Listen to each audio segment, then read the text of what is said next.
Assalamu alaikum and welcome to this live broadcast coming to you live from Oasis House. I'm your host, Shafiq Morton. Joining us in studio this evening will be tax and investment specialists from the Oasis team, and what we're looking at, Budget 2016, delivered earlier today in Parliament by Finance Minister Mr. Pravin Gordhan. Mr. Gordhan had to do something of a balancing act between government expenditure and trying to create economic growth. This against the background of the country only experiencing a growth rate of 1.3% last year. Joining me in this first segment of the program will be Daniel King and Fahad Shaikh. But before I greet, if you have any questions, 0860 100 786, or if you'd like to email Oasis, info@oasiscrescent.com. Fahad and Daniel, assalamu alaikum. Welcome to the show this evening. Good evening. Assalam, Shafiq. Daniel, let's start off with you. The budget speech obviously doesn't happen in isolation. South Africa is a global player, so I'm sure you'd agree that the budget had to be framed within a global context. Yeah, Shafiq, before I get to that, I'd just like to point out to our viewers that if they'd like a detailed opinion on the budget's implications for the economy and for their household budget, there is one delivered by our CEO. It's posted online as we speak, especially for those who are not on our mailing list, necessarily on our mailing lists. And there you can see a great bedtime read or with your cereal in the morning, some of Oasis views from our Chief Investment Officer himself. To your point regarding global conditions, I think that's an important point that you raise. It's important for our viewers to realize that none of these fiscal policy decisions that government make is in isolation from global conditions, especially as the world is globalized as it has over the last 20 years. In terms of the outlook for the global economy, we think it's useful to think about things along two broad categories. On the one hand, we have what we call the developed market economies, the core of which really countries like the US running steadily along, unemployment still declining, wage inflation starting to pick up. They're even starting to tighten their monetary policy stance, for example. Countries like the UK, where we're also seeing some wage inflation coming through on a very similar path.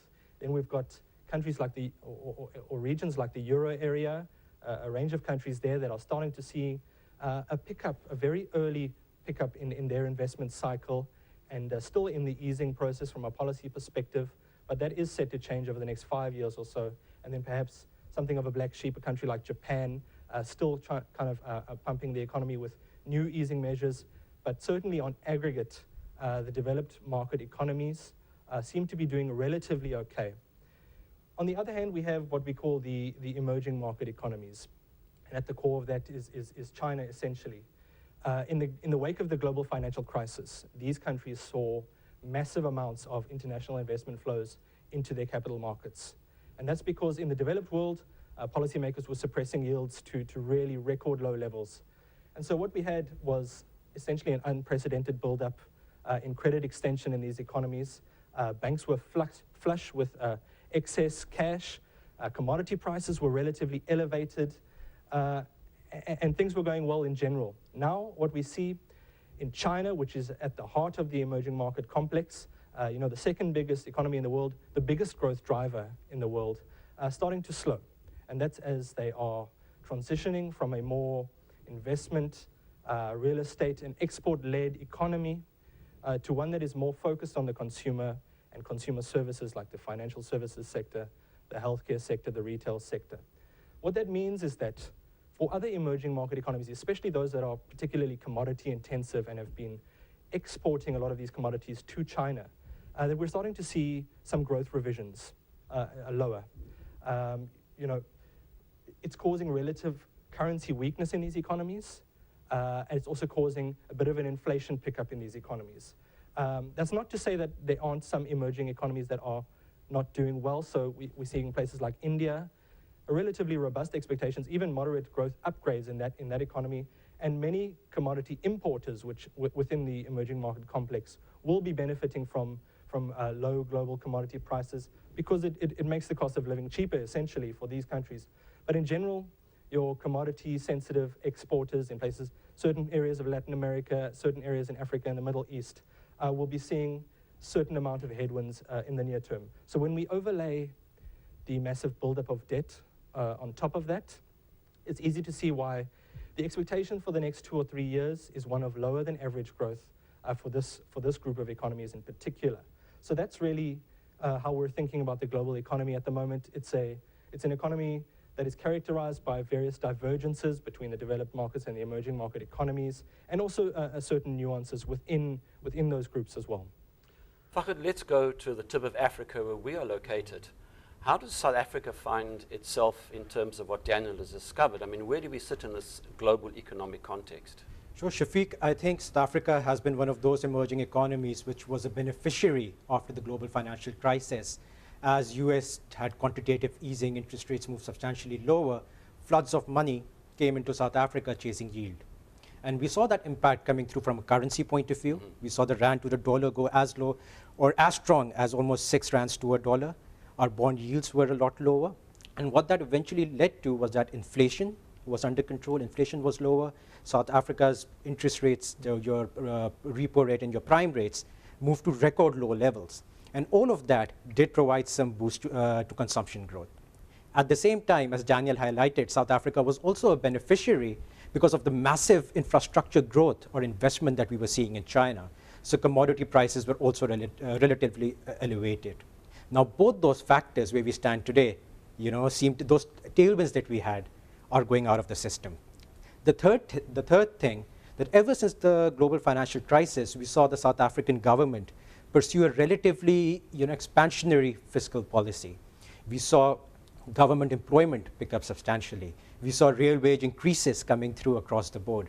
And obviously that also supported your consumption growth, your real disposable income growth, which boosted certain segments of the market. But what that did lead to, that expansionary policy, is your deficit started to widen on the fiscal side. Now where we stand today in South Africa, your debt levels have picked up. As I indicated, you don't have the tailwind from commodity prices anymore. And the low levels of growth aren't helping either. And we're seeing that coming through from an exchange rate perspective as well, where the rand has weakened to the extent that it has. And on top of that, investor confidence, I think mainly, has been rattled by some of the changes that we've seen in the finance ministry, some of the announcements that came through in December. So now where the rand is now, it's leading to inflationary pressures in the economy.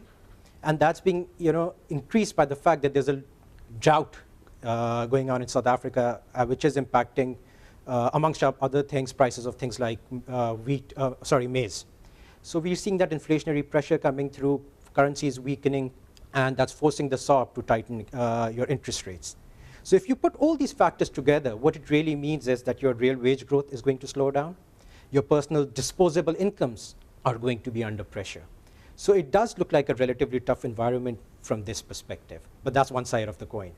Again, I mean, if you look at the flip side of the coin, given where the exchange rate is, a lot of our manufacturing, for example, car manufacturers, given the rand at above 15 to the dollars, it's really beneficial for them to export out of South Africa. Secondly, if you look at tourism, despite some of the regulatory hurdles that we had earlier in the year, towards the end of last year, tourism was still remained relatively robust. At the same time, we had global companies outsourcing in South Africa when the rand was 10 to the dollar, and it was still profitable for them. So at 15 to the dollar, if you're earning in dollars and your costs are in rands, that's a very big benefit for you. So these are opportunities which South Africa still has. And other than that, even if you look at the longer term, there are certain triggers that we can pull to improve our long-term growth trajectory. I mean, some of that has come through in this budget in terms of, in terms of the intention to stabilize our public balance sheet. And then we shouldn't forget the fact that while Africa, given where oil prices are, some of the African countries have under pressure who have been oil exporters. Africa still, from a demographic point of view, population growth point of view, still remains a very attractive place to be. In fact, over the next 10 years, it's probably going to be one of the places which has the highest level of growth rates. So we shouldn't lose sight of the long-term competitive advantages that South Africa has from that perspective. Daniel, looking at current uncertainties, how are governments, generally speaking, dealing with global fiscal policy and the second part of the question, opportunities? Yeah, I think, it's a good point, because across the world, governments are facing this issue of how do we put our budget on a sustainable path while at the same time continuing to support growth. which is really the function of fiscal policy. It's a very difficult task to balance the two. You know, in the developed market space, many economies face government debt levels, you know, debt to GDP ratios that are above 100%. You know, that compares to South Africa, for example, which is still below 50%. So it's a massive issue. We've already seen the responses in a place like Europe, where many economies have embarked on quite massive austerity programs, so really sharp expenditure cuts, tax increases. Think Greece, for example. We're also starting to see less severe versions of this coming through in places like the UK, the US to a lesser extent. Now, as international creditors become more discerning about where their money is going, and global commodity prices have become a lot more subdued, it's the emerging market economies that are being forced to rethink their budget position. Countries which were, for example, heavily reliant on oil, countries like Nigeria, Saudi Arabia, the UAE, for example, are being forced into a serious rethink about how they conduct their fiscal policy. Many of them are considering taxing their populations in a meaningful way for the first time in history, really. Excuse me. And other governments in the EM space as well, which may have borrowed more excessively over the last 5 years, for example, like Brazil, are also being forced to consider more of a sustainable budget, especially in the context of very low growth rates in that region. On the flip side, there are also those governments which have historically subsidized oil, energy and food prices, which are actually benefiting from these lower commodity prices. As oil prices have fallen, for example, countries like Indonesia, India, Malaysia, many countries in the Middle East have benefited from being able to reduce those inefficient expenditures at really little political cost, because the price of those goods is still declining in effect. On average, however, we are seeing a definitive shift towards an emphasis on budget sustainability and a re-emphasis on structural growth drivers as really the engine of growth in the emerging market world, rather than fiscal policy per se. Daniel, the second part of the question, let's zoom in on South Africa again, the tip of Africa. How are we comparing to everybody else? And again, the second part of the question, what about our policy strategy? Yeah, well, I think as a first priority, it's become really clear that, as the government has stated explicitly, they are looking to avoid a ratings downgrade. That's the immediate priority in the short term from them. You can see that coming through quite strongly in the budget statements, in the State of the Nation even. So in a nutshell, the objective there is to basically stabilize the debt trajectory over the next 3 years or so. And the way to achieve that is through expenditure restraint, lifting revenues through additional kinds of taxes or higher tax rates, for example, where that's economically viable or where that's politically palatable. But that really is just the short-term strategy. Of course, fiscal prudence is a prerequisite for long-term sustainable growth, but it's not sufficient in and of itself to generate the kinds of growth that we need to make us a meaningful dent in our unemployment and poverty rates. So clearly what is needed is a series of long-term measures which can be seen to improve the investment climate. So over and above basic tax increases and expenditure cuts, you know, all major emerging market economy successes in history have been based on elevated investment spending. So investment as a percent of GDP needs to feature much more prominently in South Africa if we're going to achieve the kinds of growth rates that we need.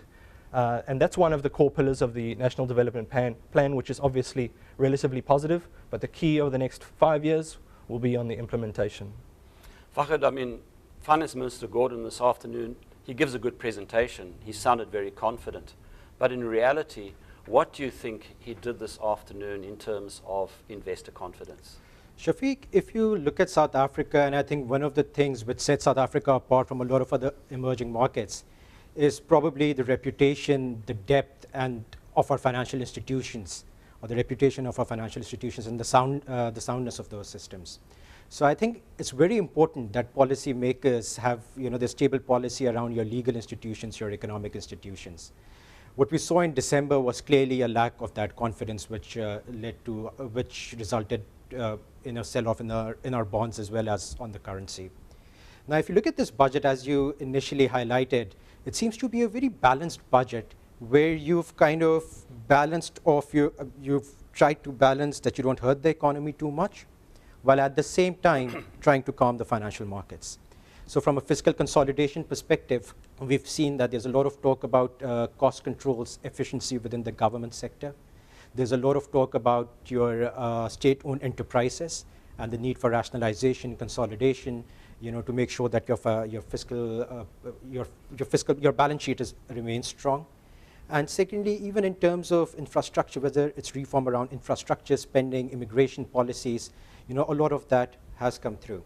But if you look at how the bond yields and the currency has reacted post the budget, we've seen the rand strengthen over the last few days in anticipation that very strong or hard measures will be taken.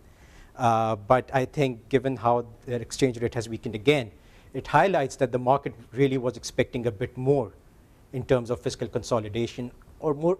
But again, a lot has been announced, but a lot will be dependent on whether it's implemented and how quickly it's implemented. Even if you look at while we haven't had any income tax increases as such during this budget, but if you look at a 3-year projection and the amount of revenue that they expect to raise from that avenue, you can see that the plans are in place.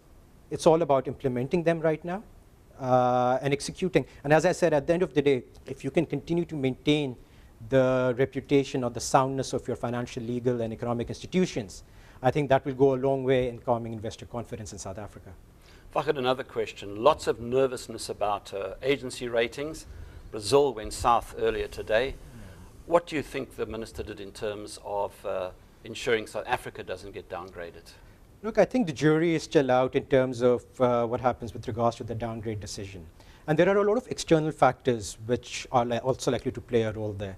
So, we started off on the global economy. So depending on what happens, globally in China, because that has knock-on effects in terms of commodity prices, which obviously South Africa is a big exporter there. Those factors will play a role there. Secondly, if you look at, Eskom has been a constraint in terms of GDP growth over the last few years. But now, that constraint seems to be falling away more and more. We've seen significant investments going into the power sector. And again, if you look at the budget, there was a lot announced around private-public partnerships, renewables.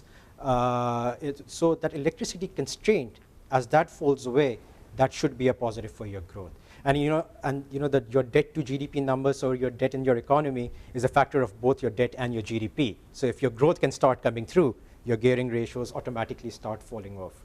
So I think, like I said initially, a lot has been announced, and the jury is still out in terms of the ratings downgrade.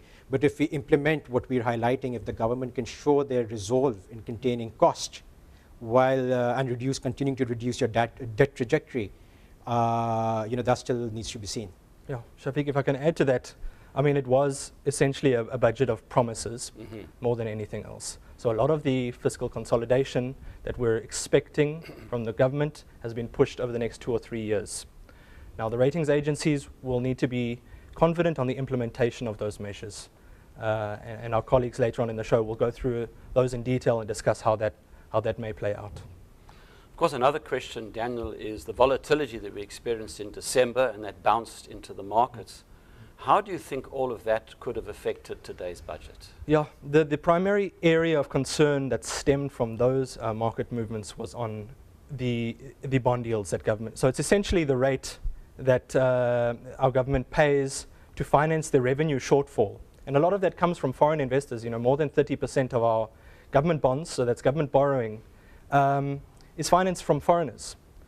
So because these rates have moved significantly higher, you can see already in the budget, 0.2% of GDP going towards the interest bill. A lot of that going to foreigners. So that's money that doesn't necessarily come back into the economy.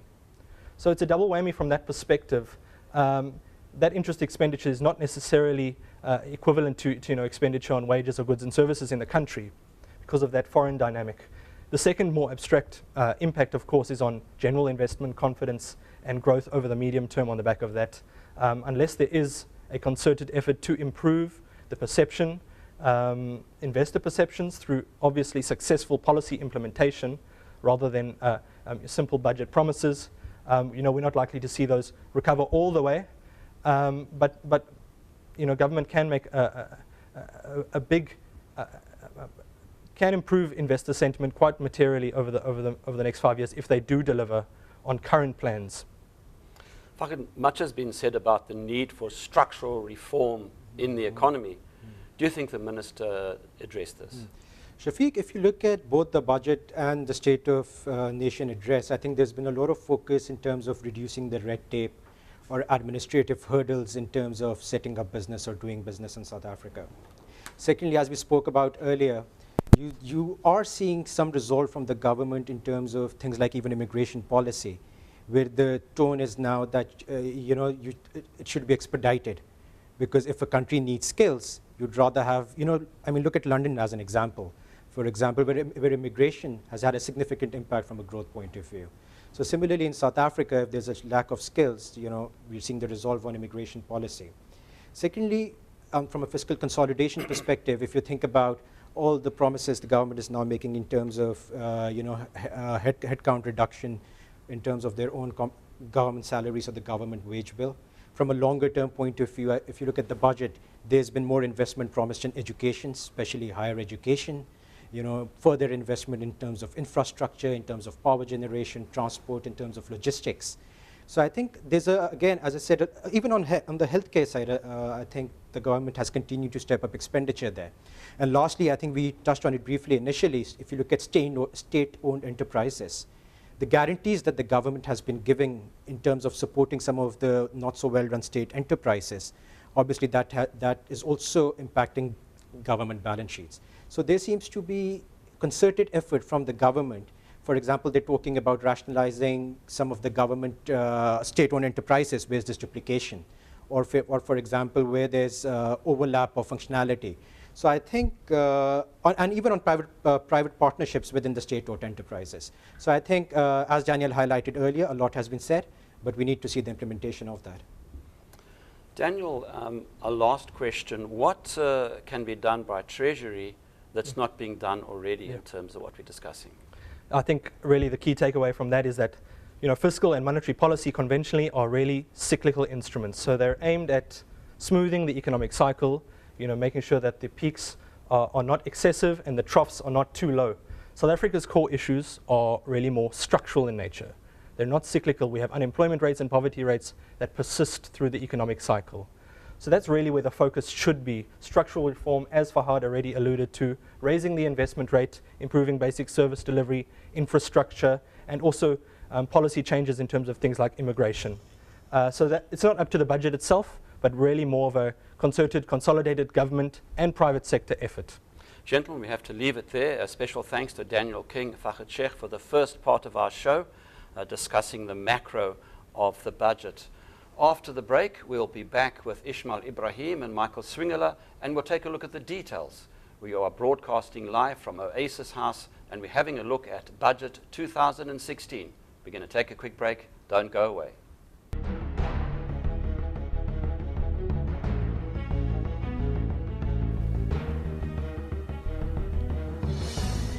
Welcome back. You are watching a special broadcast live from Oasis House. We're talking Budget 2016, and in the second half of our show, we start to go into the details of the budget. Joining me this evening is Michael Swingler and Isma-el Ebrahim. Gentlemen, assalamu alaikum. Good evening. Good evening. Wa alaikum salam. Michael, let's start off with you. On the tax front, what comes out of the budget in terms of tax? Anything meaningful? Well, Shafiq, if you look at the build-up to this budget, I thought, sure, it's going to be really tough for consumers. The expectations of significant increases in taxes. But at the end of the day, the personal income tax increases were not as aggressive as expected, and also there was no increase in the VAT rate. Instead, there was a lot of focus on the expenditure side, which Ismail will refer to, and government controlling their expenditure. So the key areas where government's getting additional revenue over the next year will be in the income tax brackets. They will not be adjusted for inflation. So as your salary increases, you'll actually move into a higher income tax bracket. The second area was the fuel levy, a 30 cents increase in the fuel levy. So that is quite significant, and it's going to affect all of us. And then lastly was the increase in capital gains tax, which will affect personal and also corporate taxpayers. Overall, from a revenue perspective, I do believe that the minister could have been a bit bolder in his budget today. Isma-el, tax options for the future, what does the government have in this regard? Well, in today's budget, Minister Gordhan has sort of intimated that we could see potential further tax levers to increase the government revenues. And you must remember that Minister Gordhan actually established the Davis Tax Committee in 2013 when he was Finance Minister in a previous life. First time round. Yes, that's right. So, and last year we saw the report from the Davis Tax Committee which suggested that, South Africa's VAT rates are low. VAT could be a lever, 14% if we compare it to places like the UK, 20%. And then there is also the propensity to bring in sort of a super income tax bracket, tax the ultra wealthy, and things like carbon tax have been mentioned before and that type of thing. However, when increasing taxes, it is a fine balancing act between managing tax increases and the impact that it could have on growth. Because any increase in taxes obviously takes out some spending power from the consumer, it impacts their disposable income. And so if government are able to actually increase taxes and whatever revenues they raise to actually spend that efficiently, you could offset whatever you've taken away from the consumer if you spend on it efficiently, if you allocate that money efficiently. So actually, in fact, the clampdown on corruption is also very important to ensure that the way we spend our money is efficiently allocated. Michael, the issue of privatization, excuse me, lots of talk about it. What benefits could any government have, particularly our one, from something like privatization? Significant benefits, Shafiq. If you look at, and I think our viewers, and we don't realize every day that South Africa and the government actually has a lot of flexibility and an advantage because being an asset-rich government, if you look at developing countries, including South Africa, that have not gone through a full cycle of privatization, those balance sheets are asset-rich. Compare that to some of the developed markets. They are actually asset-light or asset-poor, and they've sold most of their state-owned entities. So there is significant benefit, but I believe the major benefit is the flexibility that it provides to the South African government. I was encouraged to see today the intent in terms of selling non-strategic assets. There's a clear intent. And then also there is the intention to partner more with the private sector. But I would have liked to have seen a bit more detail. Isma-el, the expenditure side of things, having a look at concern about the public wage bill. I can remember Minister Gordhan saying before he stopped being finance minister, went into other things, the last thing he actually said, his worry about the public wage bill.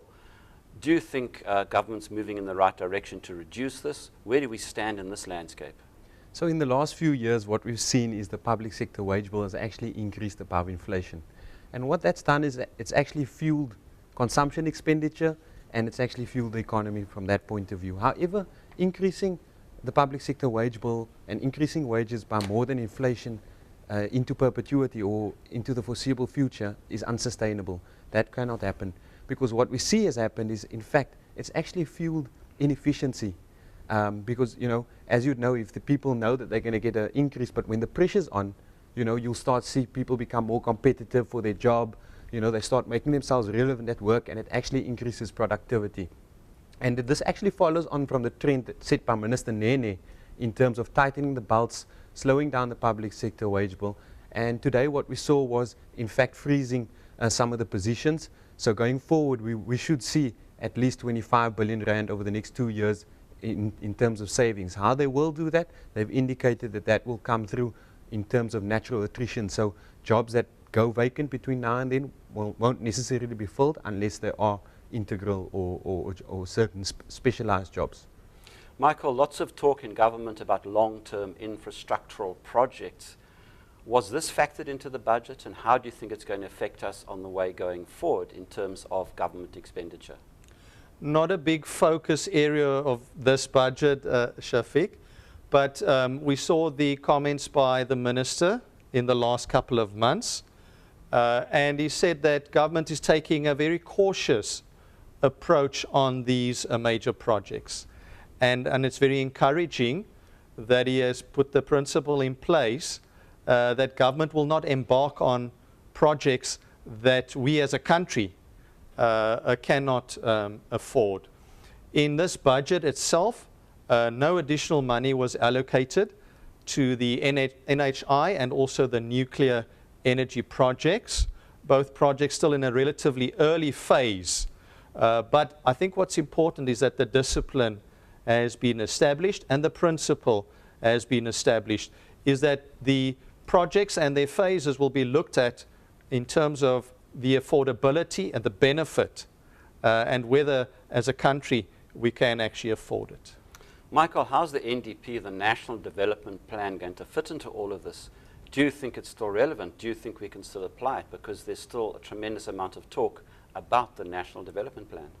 Yes, very much so. And I believe we are now at a critical point, and the difficult economic times that we are facing does create an opportunity for necessary reform.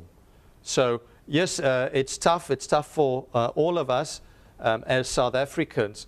But if we look to the longer term and we use these difficult environments and the difficult economy as a platform and an opportunity to reform, it actually brings the National Development Plan right to the fore. The plan is very relevant because if government, labor, and the private sector are able to implement it, it will significantly improve the competitiveness of South Africa and also the attraction of South Africa as a destination for global capital. If we achieve this, we then create that platform for higher growth, and from that higher growth we'll deliver jobs that we really need, which will change the lives of millions of South Africans. Now, Isma-el, the NDP lays great emphasis on education. This is one of the first things that we heard upon liberation: education, education, and education. It's a big question now, isn't it? How does the budget, how does the NDP coexist with education? Well, I'm glad you asked that question because it's extremely topical over the last few months. So firstly, in the budget today, we've seen about a 16 billion rand additional allocation towards higher education specifically. And going forward, this is one of the areas of the budget where we actually see it, in the medium term, they've indicated that it will increase by more than inflation. So it will increase by much more than some of the other expenditure line items. But importantly, in terms of policy, does education have a role to play in policy? Certainly. So what education does is it improves, firstly it helps to alleviate poverty. It improves lifestyle, it moves people up the income bracket. It also improves human capital as well as improves our competitiveness from a global standpoint because we become more competitive. Now, then also it improves economic growth, it improves GDP, you grow at a faster rate. By growing at a faster rate, you then create jobs, you know. So, you know, it definitely has a role to play, but more importantly, the quality of education is also something that we need to consider. As a society, we all have a role to play. If we look at it, in the past, teachers so firstly, our universities and schools need to be a safe environment conducive to learning. You know, being violent does not help the situation. Being violent and thuggery does not help the situation. So individually, we need to look at ourselves. The government is not alone in this. It takes the government as well as the country, you and I, to actually pull the situation right. The government can't afford on its own to do this and bear the burden on its own. So teachers also have a role to play. You know, in the 1970s, I've heard this story a few times, but in the 1970s, when the teachers went on strike, fellow students or more senior students actually helped in teaching some of the younger students. And those students that were taught by their fellow students have gone on to be successful academics, successful businessmen today. So that's important, that we all have a role to play in education, whether that may be as an individual or from the government point of view. Michael, Ismail had just alluded to partnerships in a very loose sense. Now, the NDP, as we all know, has great emphasis on infrastructure, water, energy, transport, etc. If we're talking about this idea of partnerships, quote unquote, what role do you think the private sector can play in all of this? Yes, Shafiq, again, I think the current environment is a good catalyst. So the tough economic environment is a great catalyst to provide this environment for government to refine its policies in this area, and for the private sector to come to the party. The intentions from the minister is clear in terms of selling non-core assets, but also in terms of inviting the private sector to participate in specific areas that were highlighted, including the ports, including the railway. So that's a welcoming policy and intention. But again, within the budget itself, I was looking for a bit more detail on specific projects, which I did not see today. And hopefully that will be forthcoming in the next couple of weeks. Ismail, the big question, we've asked our previous panelists about their feelings on the ratings downgrade scenario. What do you feel about this? I think the minister started off his speech by saying, it's a time for boldness, bold leadership. And I think we could have been more bold.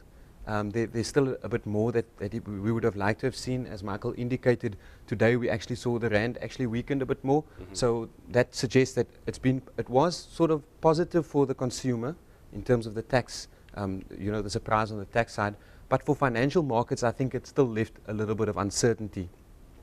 And for investors?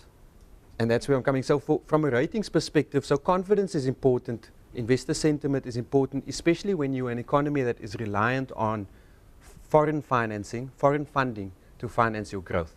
So as South Africa, because of our budget deficit, we require foreign funding to finance our growth. And investors, foreign investors, then need confidence. And they get this confidence through things like your credit rating. So the rating is extremely important from that point of view. However, I think Michael alluded to it earlier, South Africa, the beauty of South Africa is the flexibility that we have. The wealth in assets that we have. There are other, last year we saw there's opportunities with peripheral assets such as the government stake in Vodacom was actually sold to raise some money. They raised 29 billion rand. So there are other, then also with the rand as weak as it is, your exporters start doing phenomenally well. We've seen actually in today's budget, they talked about some of the sectors, while most of the manufacturing was tough, but you get export manufacturers like the automotive industry, that's been doing well. Our rand hedgers and exporters are doing phenomenally well with the weak rand, and that places us at advantage. Also going forward, our sort of cap from electricity will start to alleviate over time. We see we haven't had any load shedding recently. And then another point, the drought has been very topical. It certainly had an impact. And if you go back, there's a graph that shows all the way back to like the 1970s, rainfall per annum. And in fact, what's happened is every year after a drought, you actually see very good rainfall the next year. So inshallah, actually, we are still in a very good footing. The flexibility that South Africa is able to, with our strong institutions and our deep capital markets, place us in a good position. But we would have liked to have seen more. Ismail the Rainmaker, inshallah. A final thought from your side. What are your key takeaways from this budget, and how do you think it will affect investors going forward? I think the key takeaway is that we're certainly not out of the woods. We need to be cautious. But the important thing is there's still a lot more. So the fact that the minister, or there was a surprise on the VAT side and a surprise on the tax side, obviously indicates that there is a lot more that they can do, which is not pushing them to do the tax increases or etc.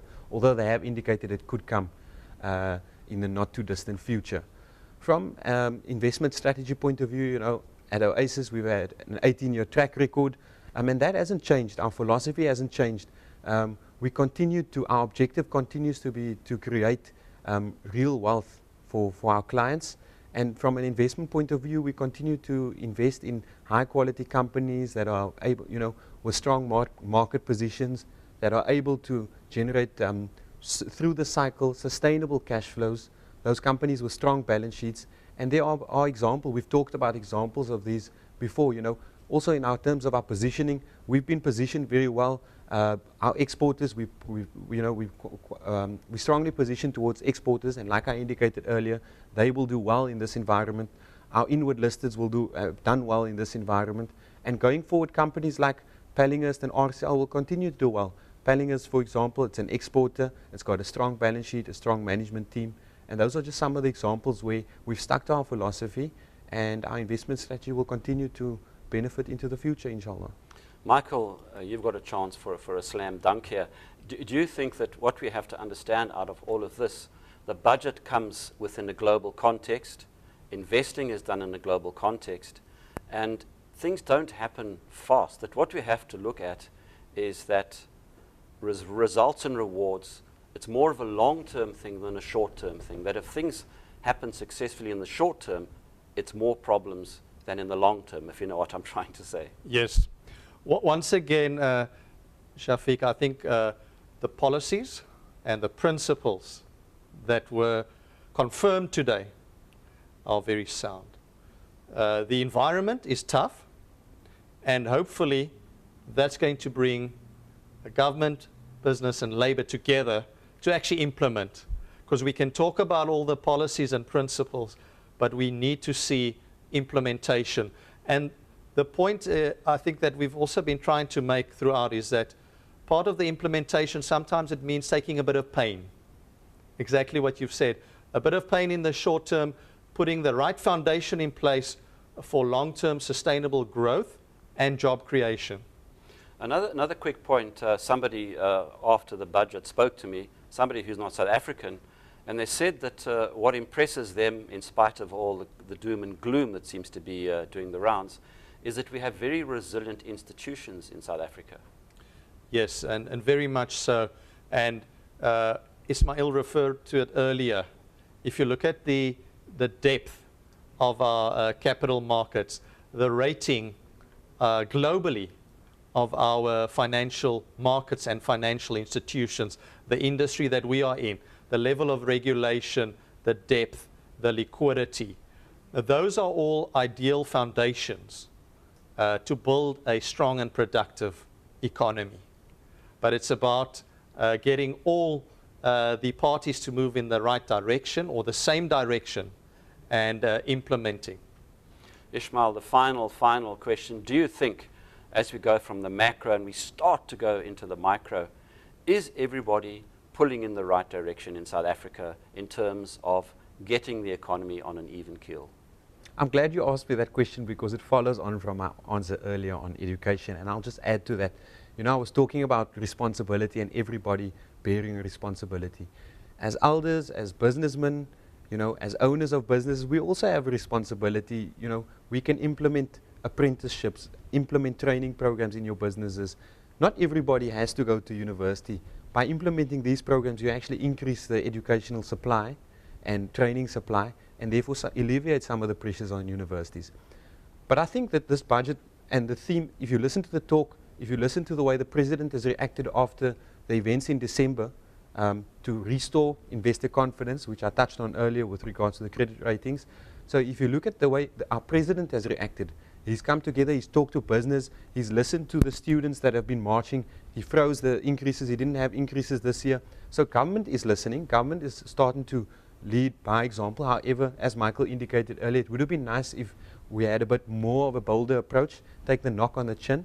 But I think we're starting to see good examples coming through, and inshallah that will continue and proliferate throughout the economy. Isma-el Ebrahim and Michael Swingler, thanks for chatting to us for this segment of the show. You are watching a special live broadcast from Oasis House. We're talking about Budget 2016. And after the break, joining me in studio will be Hassan Motala and Hugo Barnard. And we're going to get into the micro details of Budget 2016. We're going for a quick break. Don't go away. We'll be back right after this.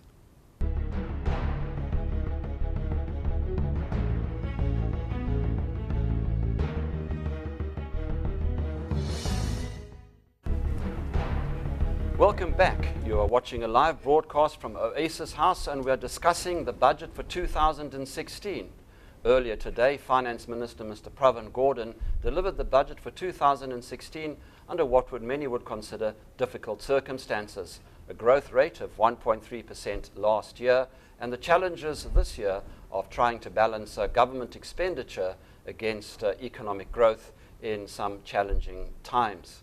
In this segment of the show, we're going to have a look at some of the micro issues in the budget and how it affects you at home. Joining me in studio for this part of the show, Hassan Motala and Hugo Barnard. Gentlemen, good evening. Assalamu alaikum. Wa alaikum salam. Hassan, let's start off with you. How is this budget going to affect you and me in our household? How's the cat going to feel about it? Well, I think firstly, both you and I and Hugo as well, and I think obviously all the listeners out there and the viewers out there, I think there'll be a bit of a sigh of relief in most circumstances. I think, you know, running up towards the budget, there was huge, you know, expectations that, you know what, personal income taxes are going to increase, VAT is going to increase. You know, there was a lot of concern around that. And obviously, if personal income taxes, VAT increases, it affects everyone out there. Guess what?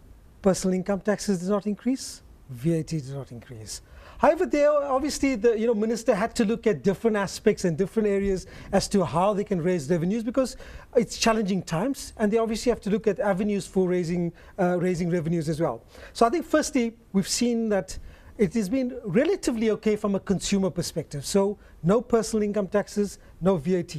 However, where we did see some increases coming through, you know, one area where we've seen it for a number of years, and it's been an area which has been very effective in terms of gaining revenues, has been obviously through your fuel levies, or last year we had also the road accident levies and the like. So that's been an area where there was again a substantial increase coming through in terms of trying to generate revenues. In this case, for example, fuel levies 30 cents a litre.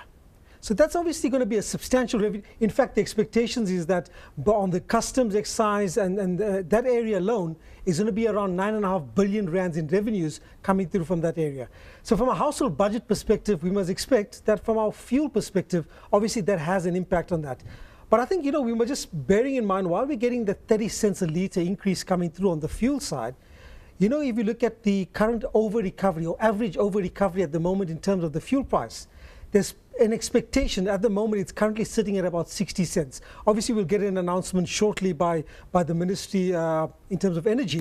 But potentially, if you get that 60 cents cut in the fuel price, that will help to sort of compensate this impact that we will get in terms from the fuel levy perspective. So that's one area, obviously, which the household budgets will be impacted by. I think the second part, and you know, those obviously that are indulge in smoking out there, it's the sin taxes. So be it on, you know, obviously alcohol related, but also on the cigarettes related side, there will be increases coming through in that area.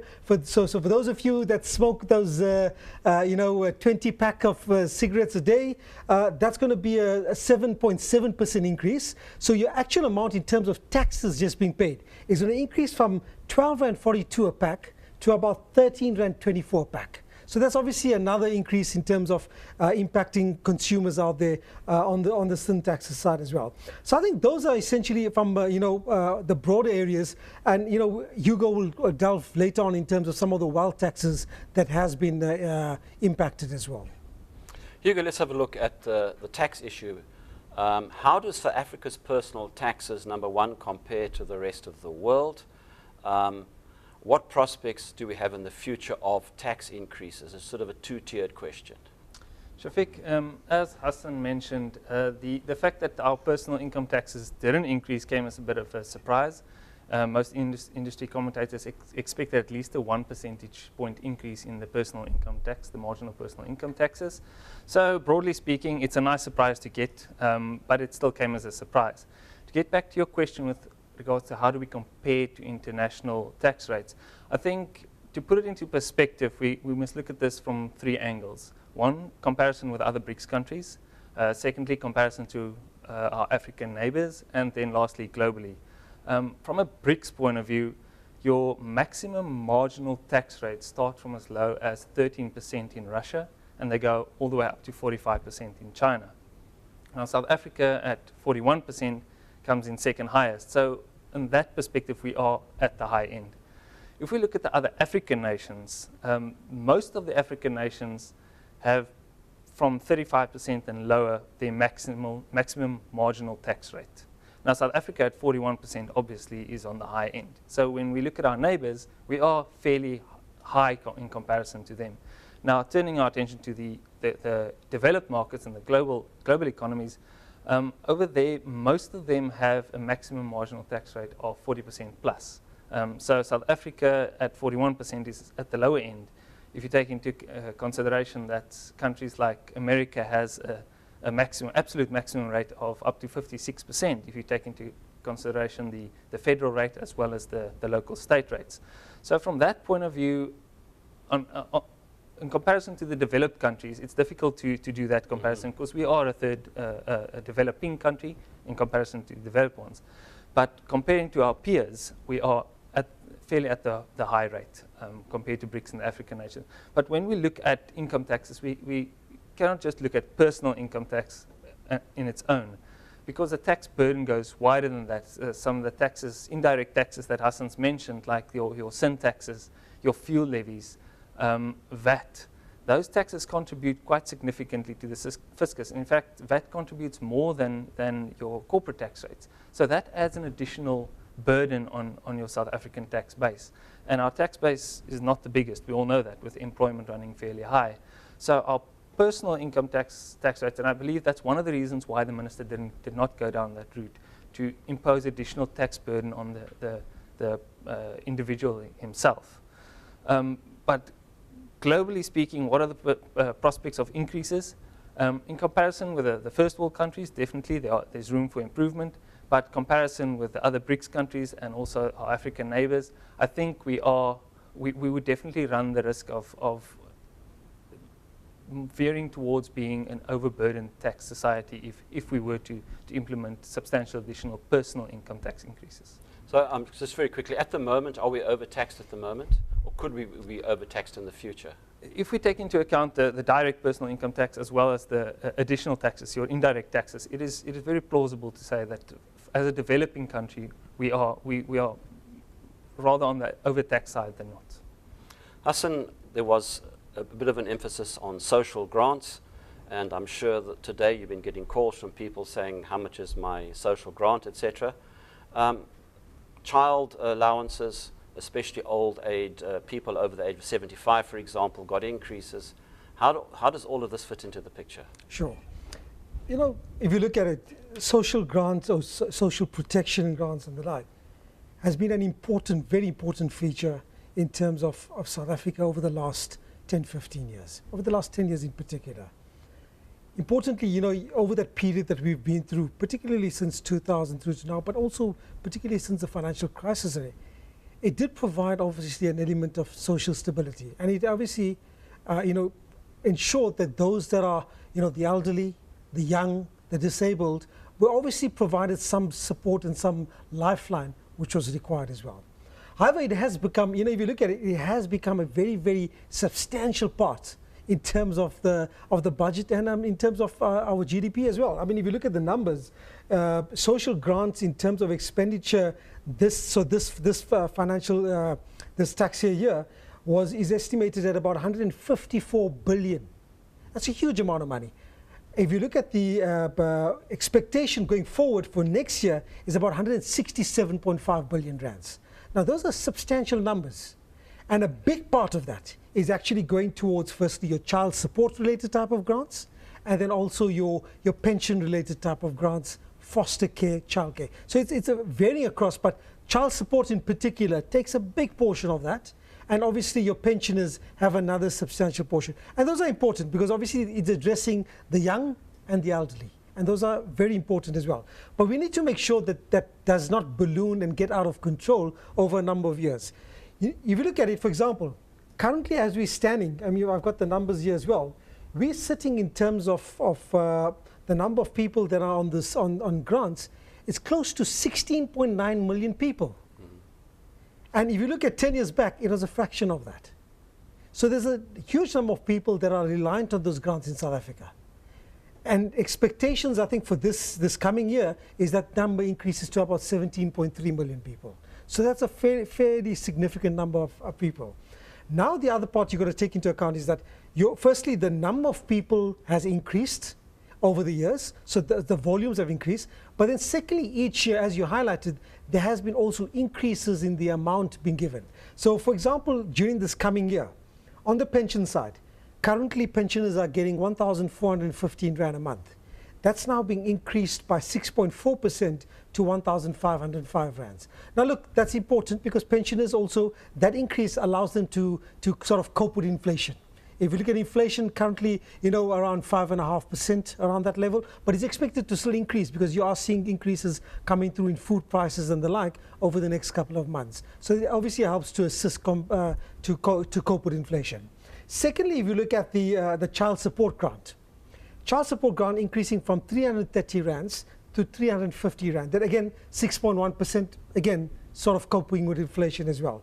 So if you look at it, essentially speaking, a lot of the increases being implemented is largely to cope with inflation and ensure that both the pensioners and the children that are being supported, obviously those increases are coping with inflation going forward. I think importantly though, when we look at it as how big it is as a percentage of GDP and the impact, it's now at about 3.2% in terms of social grants as a percentage of GDP. It's a big amount. We need to make sure though, how we're going forward, that as a nation we need to make sure that a big part of our population, more focus should be around the employment side and less sort of reliance around social grants related. Yes, as I said, the elderly, the children, it's important that they get that support because it's challenging for many of them.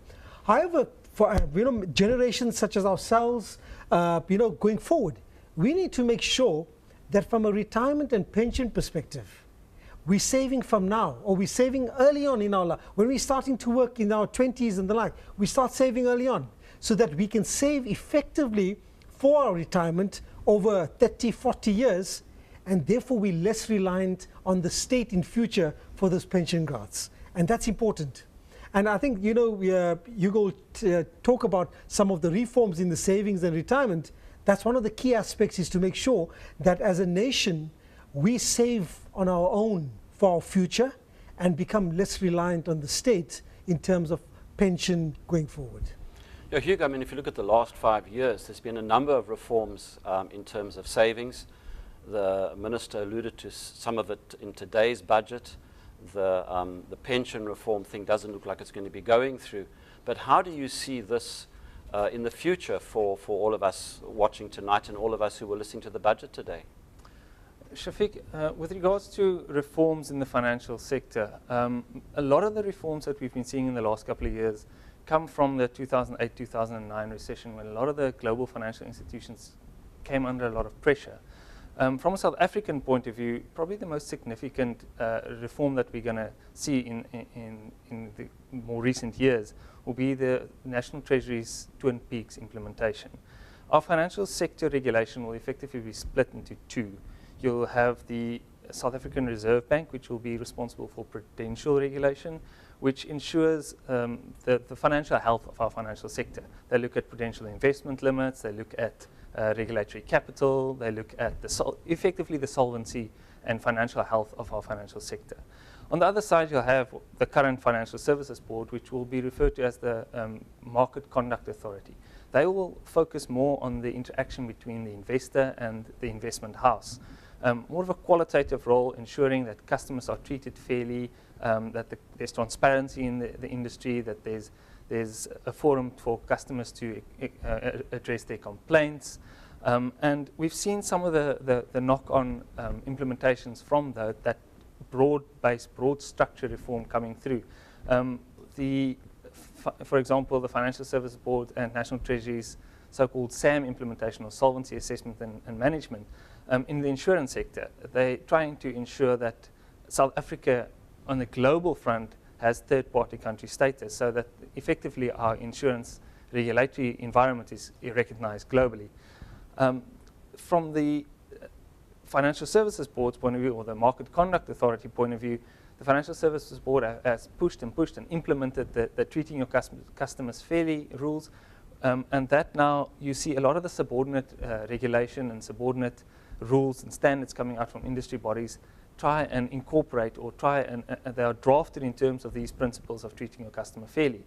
And the principles of treating your customer fairly are aimed at giving exactly that, transparency to the client. They are informed, they have information available to them, their complaints can be addressed, and it's not, you don't just sell them the product and then forget about them, and maybe one day when he comes back to redeem his product, will you again address it?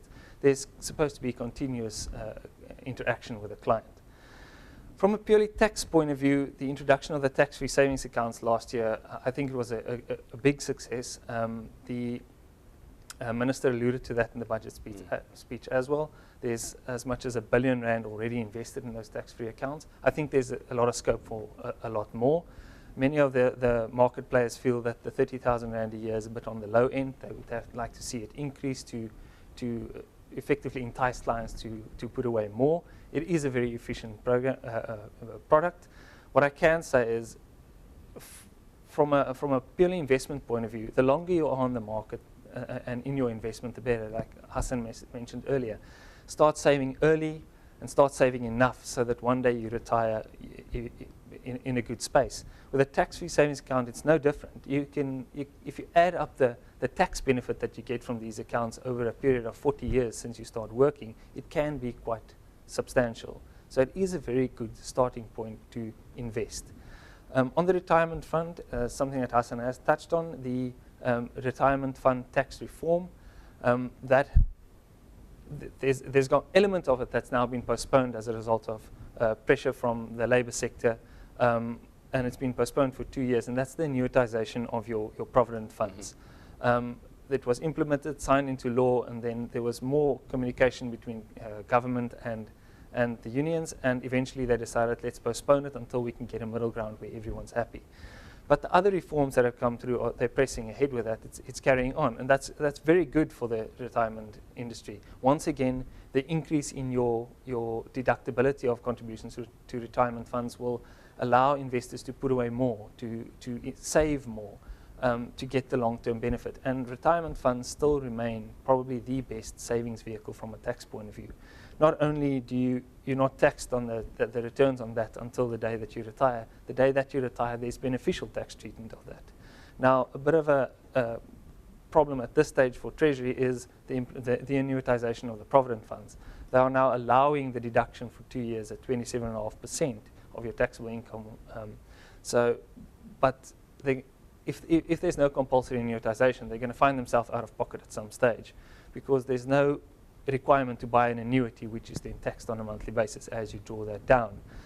So there's still a lot of debates going to happen between NEDLAC and government, and the ministers alluded to that, to be able to find a middle ground and find that the whole intention behind the retirement fund tax reform is to align the retirement fund tax treatment for all retirement funds. So it's a simple, basic approach which is transparent, it's easy to understand. There's no different tax rules for the one fund or the other fund. You can't try and maneuver between two funds, move or contribute to more than one fund.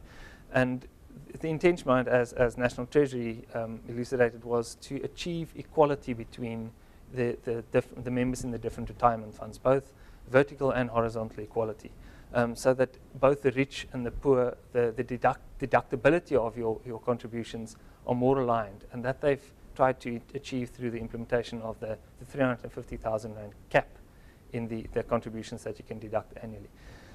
There's also a broader spectrum retirement reform coming through. We saw the consultation papers coming out a couple of years ago.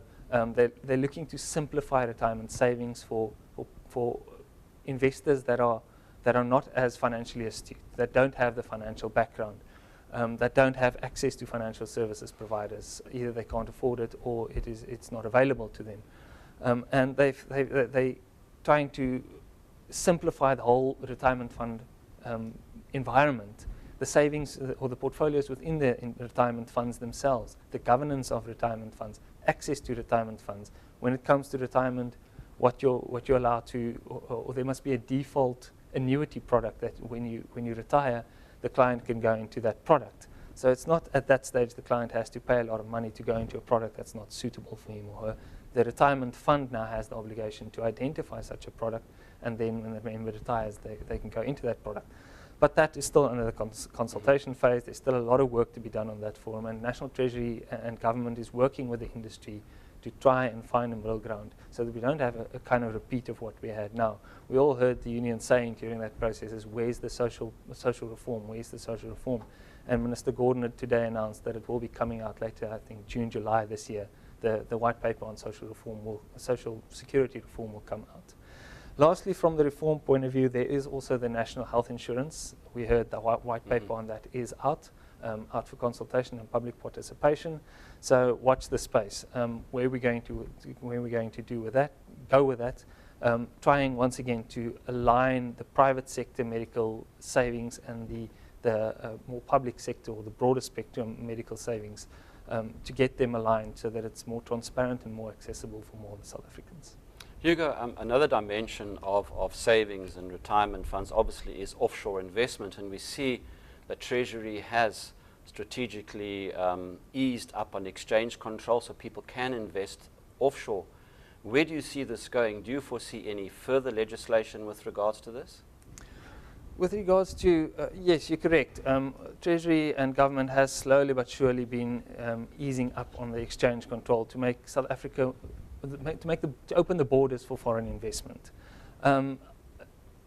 Will there be additional changes? I'm pretty sure there will over time be additional changes.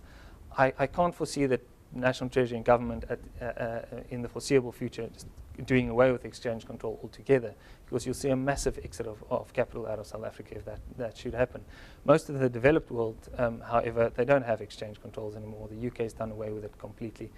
From exchange control, if I look at the details of the exchange control relaxation of the past couple of years, they've increased the amount that an individual can take offshore up to 10 million rand.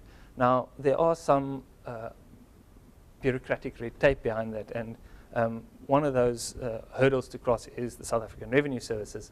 But of that 10 million rand, you can take up to 1 million rand today. You can go to the bank or any authorized foreign exchange dealer, and you can tell them, I want to take this offshore. You don't need a tax clearance certificate. You don't need anything of the kind. They need your ID number, and they need the money, and then they will send it where you want it to go. Up to for the next 4 million rand, you need a tax clearance certificate from SARS. So for the first 5 million rand, it's fairly easy to get that tax clearance certificate. It is a simplified tax clearance certificate. The turnaround time from SARS is 2 to 3 days. It doesn't take long. It's not complicated. It's a form that you fill out, you go to them, and you submit it. It's one of those things, unfortunately, we have to go stand in the queue. You can't do it by email. But from 5 million to 10 million, if you want to take that additional 5 million rand offshore, and that's 5 million rand or up to 10 million rand a year. If you want to take that additional 5 million rand offshore, there is a more detailed tax process. SARS will do an audit on your tax affairs, and you'll only be able to get it offshore if your tax affairs are in order. Now, an audit can take, SARS give themselves 60 working days, but it can take a lot longer. So that is a type of a hurdle towards achieving that ultimate 10 million rand. And a lot of people stop at 5 million rand because it's fairly easy for them to do. Will these limits change? I'm pretty sure in time they will change. I don't think this is a core focus for Treasury at this stage. With regards to changing on the corporate side, I don't think they're going to tighten on exchange control a lot, because that will be a barrier to investment. But as far as foreign exposure is concerned, there are alternative ways to get foreign exposure without having to actually physically take cash offshore. In your retirement savings, for example, the retirement funds are allowed to invest up to 25% of the assets offshore, which means through your retirement savings, you get indirect exposure to the offshore markets, and it gives you very, very nice diversification in the offshore markets into industries that we don't necessarily have in South Africa. What we have seen from the Reserve Bank as far as your exchange control is concerned, as far as enforcement of exchange control is concerned, is they've taken a firmer stance on the enforcement of the existing rules. Obviously, with the rand having blown out a couple of times over the last 2 years, exposure of institutional investments to foreign assets and foreign markets has increased many instances, I'm almost inclined to say in all instances, above the prudential limit set by SARS. So what we have seen coming through is they are saying to these guys, hey, we see that you're over your limit. Please give us a plan to bring this back within a reasonable time. How this will play out in the end, we don't know. We don't know where the rand's going to go. If it blows out again and it just pushes that goalpost along all the time or kicks the can down the road, it makes it difficult to implement that plan. But I'm sure the Reserve Bank they're not blind to this. They see this coming. But that's why they want these plans from the institutional investors to bring their foreign exposure back in line. But as far as changes in these regulations are concerned, I can't see them changing them substantially in the near future. Now, Hassan, Oasis has got an offshore footprint. How do you, as an investment manager, take constructive advantage of this gradual relaxation of foreign exchange? Sure. I think, look, obviously, as was highlighted, there's obviously various opportunities or ways that investors can gain offshore exposure. One is firstly, through funds based in South Africa. So you've got firstly our balance funds. So our balance funds obviously giving you that your 25% exposure in terms of either through different asset classes, be it equity, property and income, but foreign exposure within the balance pool. Secondly, you can get actually close, through a feeder fund. You can get direct exposure, but via feeder fund based in South Africa. So for example, we've got the Crescent International Equity Feeder Fund, where you're investing into a South African rand-based fund and getting obviously offshore exposure to foreign equities. But you're not utilizing any of that foreign allowance that was talked about earlier. You're essentially using your rands, investing in a rand-based fund, but getting offshore exposure, be it equities, property, or income related as well. And that's obviously the second avenue that we've talked about. And then obviously the third avenue, which, where either you're taking money offshore via utilizing your allowance, which is the 10 million that Hugo talked about, or you may already have existing money offshore. Now, talking about existing money offshore, very interesting thing came out again in today's budget. The minister said, and we've done it previously as well, where he's talked about, a voluntary disclosure program. Again, he's introduced a voluntary disclosure program, where he's giving a period to those investors or those people out there that may have money offshore or may be earning income offshore, but have not disclosed it. So they're giving a period from 1st of October to 1st of October this year to 31 March next year, where they're telling the guys out there, investors out there, hey, if you got money, the words that he used to quote him was, those that you that got money under the mattress, so you've got it somewhere there, we're giving you an opportunity to come to us. Upalang geld. Oh, he also mentioned that. He said, yeah, they actually call it upalang, as he said, I think in his speech as well there. So here's an opportunity. It's an opportunity to be transparent with your financial affairs, to be transparent with your wealth, and make sure that do things rightly by the book. You be given an opportunity, take advantage of it. And I think, if you look at it, the levies that they will penalize. So for example, if you do decide to bring that money back, they will penalize you, I think, a levy of 5%. Or if you still decide to maintain that money offshore, they will levy you at, I think it's about 10% that they're looking to levy on that there. But guess what? You can sleep peacefully. You don't have to worry about somebody knocking at you and say, hey, you got money offshore, why don't you declare it? And then, you get penalized, and you will, why put yourself and your family to any of that trauma? You've got the money. If you do have money offshore that has not been declared, for whatever reason it may be, here's an opportunity, come clean, declare it. And guess what? You may be keeping it, for example, in some shady area because you're trying to hide it and not to, and you're earning nothing on it, or you'll be keeping it some wherever you're earning nothing. Here's an opportunity to declare that, pay that penalty, get it done and over with. But guess what? You have the opportunity to invest in quality products, quality funds that can actually generate good returns for you and your family over the long term. That's the great part about it. You can invest in highly rated funds that can generate real returns for you, and generate real returns for you and your family and your wealth over the long term.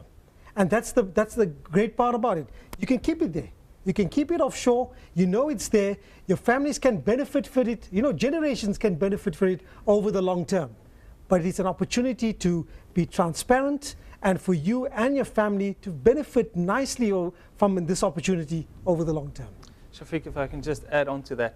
The Minister actually stressed this in his speech. South Africa is party to the OECD's Convention on Sharing of Information between Tax Authorities. So as this thing progresses and the tax authorities become more used to the implementation of this, it is more and more likely that you're going to get caught out at some stage. So that's why they've opened up this additional 6-month window for people to come clean, because they actually mentioned that they've had requests. So there's been requests from people that have realized that I'm going to get caught out here.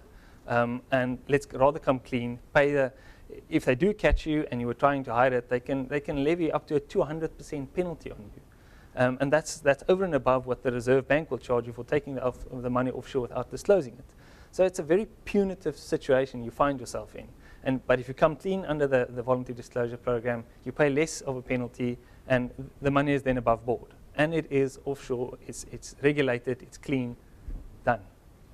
Hugo, a practical question. How can the average South African household protect its wealth from things such as interest, inflation, and higher taxes? Shafiq, yeah. First of all, I suppose... Wave a magic wand, please. The main thing to consider, or to take into consideration, is no one is entitled to a specific lifestyle. You have to adapt your lifestyle to your means. If you start making use of debt to fund a lifestyle, that is probably one of the surest ways to make your family poor. The reason for that is, if you use debt to buy a house or buy an asset, at the end of the day, you've got something in your hands. If you use it to fund a lifestyle, going to the movies, buying clothes, at the end of the day, you've incurred that debt and the cost of debt, and you don't have anything to show for it. The fact that interest rates are starting to rise now is going to compound this problem. People that have debt and use debt to fund their lifestyles will find that more expensive. That's going to add additional pressure on the household budget to fund this debt. And we've seen now the economic growth is sluggish in South Africa. It's not growing the way that we want it to. So tax increases will start coming through, and it's mostly on the indirect taxes. So how do you protect your household from this? The answer is simple. Stay away from the debt, firstly. If you have debt on assets, fund these or try and reduce this debt if you can, and then find investment products that will give you long-term, sustainable, real returns. If I could probably add to what Hugo is saying as well. You know, obviously, from a debt perspective, as he said, live within your means. Importantly, avoid these high, interest rate type of your credit, like credit card debt, and try and avoid that. But very importantly, as Hugo is sort of alluding to at the ending, was to say, investing in quality products that can protect against inflation. Remember, it's a tough environment. Economic growth, as my colleagues spoke about earlier on in the program as well, it's relatively slow economic growth anticipated for the year ahead and even potentially for next year as well. I think in an environment where it's tough economic environment, but inflation is still continuing to pick up, you need to make sure that you're investing in products that can hedge and protect yourself against inflation. So, for example, your balance funds have an exposure towards equity, property, and income, particularly equity and property, but you've also seen income products where your yields are starting to pick up. Important to invest in those type of funds and assets that can protect you and your family against, firstly, inflation, but at the same time to ensure that it can protect you in terms of maintaining and sustaining a lifestyle over the long term. Hassan, in the final seconds, time is running down upon us. What role does Oasis play in this whole scenario in terms of protecting our wealth? Look, at the end of the day, since the start of Oasis, and inshallah in the future as well, our focus has been to protect and grow the real wealth of our clients. We invest in quality companies. So the portfolios that we've constructed for our clients are to make sure that it protects their money over the long term. These challenging times that we're facing, we've built portfolios to withstand that. We've built portfolios to withstand the various challenges that you may face over the long term, and ensure that over the long term that you and your families are well looked after.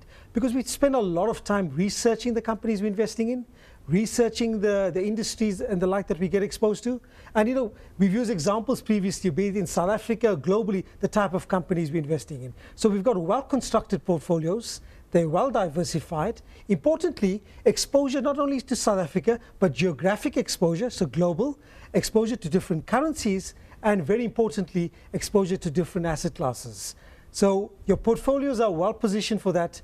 And inshallah, may we continue to, these portfolios, may they continue to generate real wealth for our clients over the long term. Hassan Motala, Hugo Barnard, a special thanks to you for this third segment of our show. You have been watching a live broadcast from Oasis House in Cape Town. We have been discussing Budget 2016, a juggling act by the Finance Minister. First of all, we dealt with the context of the budget. We did the macro and we did the micro as well. A special thanks for the team this evening: Isma-el Ebrahim, Michael Swingler, Fahad Shaikh, Daniel King, Hassan Motala, and Hugo Barnard. Should you wish to call Oasis, 0860 100 786 or info@oasiscrescent.com. From myself, Shafiq Morton, in Cape Town, Oasis House, Assalamu alaikum wa rahmatullah.